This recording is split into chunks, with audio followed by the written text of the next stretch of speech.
मौत का गीत सावन दुर्गा की पहाड़ियों पर शाम ढल रही थी। उस शाम के बाद कुछ दिन सब ठीक रहा। दोनों वापस अपने अपने काम में व्यस्त हो गए। लेकिन एक रात सब कुछ बदल गया। 3 बजे रात का वक्त था। कौशिक की नींद अचानक खुल गई। उसने देखा कि सामने वाली खिड़की खुली हुई है और बाहर से कोई हल्की सी आवाज आ रही है। आंखों में नींद होने के बावजूद वो आवाज जैसे सीधे उसके दिल में उतर रही थी। आ जा रे तू दिल के सहारे, तुझको पुकारें गीत हमारे। उसका शरीर सिहर उठा।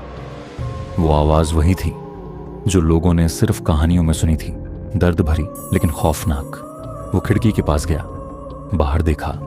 कोई सफेद सा साया धीरे धीरे चल रहा था। कमर तक बाल, सफेद साड़ी और पैर जमीन से थोड़े ऊपर। चुड़ैल।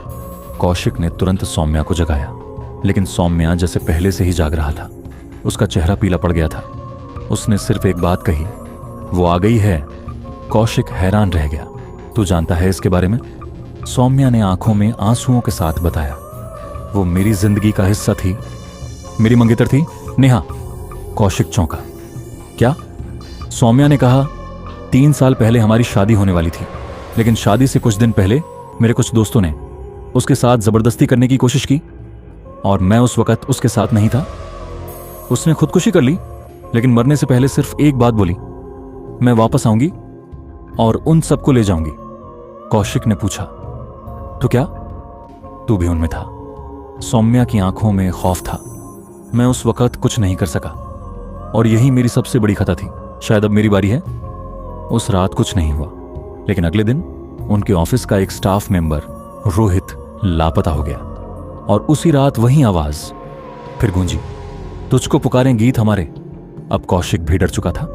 हर रात एक एक मर्द गायब होने लगा और हर किसी का ताल्लुक किसी न किसी तरह से सौम्या के अतीत से था। यह बदला था। सौम्या ने फैसला किया कि वो नेहा की आत्मा से बात करेगा। उसने नेहा की पुरानी डायरी निकाली, जिसमें एक जगह लिखा था, मुझे इंसाफ चाहिए वरना मैं सबको ले जाऊंगी।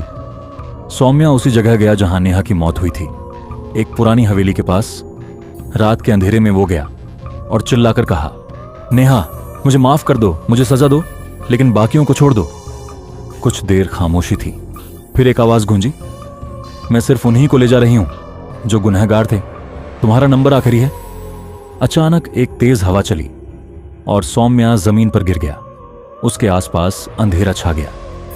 कौशिक ने उसे ढूंढने की कोशिश की, लेकिन सिर्फ एक पुरानी तस्वीर मिली, नेहा की, जिसमें सौम्या के साथ वो मुस्कुरा रही थी। उस दिन के बाद सौम्या कभी नहीं मिला।